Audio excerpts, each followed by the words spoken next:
Here, of course, is our dry storage area, so it's not one of the most prettiest places of the hotel, but there has been a man down here in a bowler hat seen, period costume around 1900, 1910. Staff have seen him down here, and what is funny is was not in part of the Blennerhassett Hotel originally. This, now that is dry storage, would have been the basement of the former Kaltenecker building, which was incorporated into the Blennerhassett Hotel in the 1985 renovation.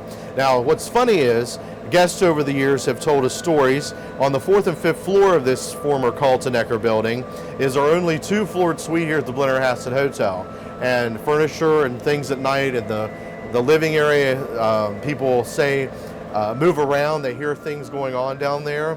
And the man in the bowler hat has also been seen on the 5th floor, which is the bedroom, which would have been in the part of this building and when it was built in 1880s as well, about the same time that the Blennerhassett Hotel was built. So the man has been seen in the basement as well as in the 5th floor of the two-floored suite, and we had a guest once say that something tried to actually hold her down by the neck one morning when she was trying to rise out of the bed.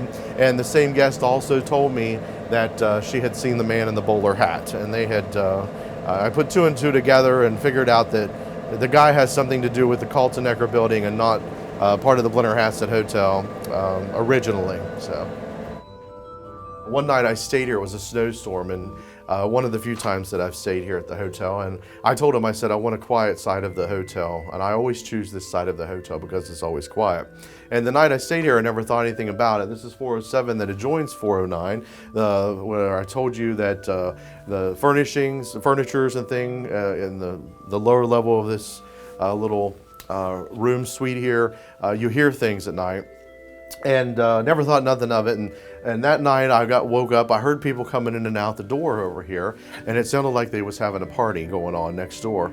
And I got to thinking, oh my God, why did I choose this room? You know, it's right beside of where the stories that I've heard about this room, 409 next door. And so I left the light on actually that night. And the next morning I went down and I told them, I said, I don't know who all was up there last night, but I said, the folks in 409 were so noisy, I left the light on, I couldn't sleep. There was a party going on in the early hours of the morning. And they said, well, Adam, you were the only person on that floor on that end of the hotel that night. There was not anybody up there spending the night.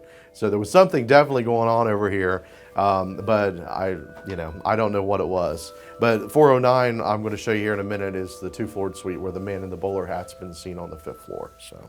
All right, let's see it. So here we are, we're in the 5th floor, what would have been once the former Kaltenecker building, I'm sorry. And so here we are, the only two-floored suite of the Blennerhassett Hotel. The man in the bowler hat I showed you earlier in the basement of this building, it would have been formerly the Kaltenecker basement, has been seen up here in the 5th floor of the only two-floor suite here at the Blennerhassett. And we had one guest, a lady told me one time that she was laying in bed up here one morning. They had stayed here for a long period. And she said she had told me about the man in the bowler hat, that she had seen him. And she said one morning I was laying in bed, and she said I tried to rise up out of the bed and something actually held me down by the throat for just a moment or so. And she said was not wanting me to get out of bed. So there's been some things that's been spotted up here in this room as well. So if you ever come to stay here at the Blennerhassett, you may want to get 409.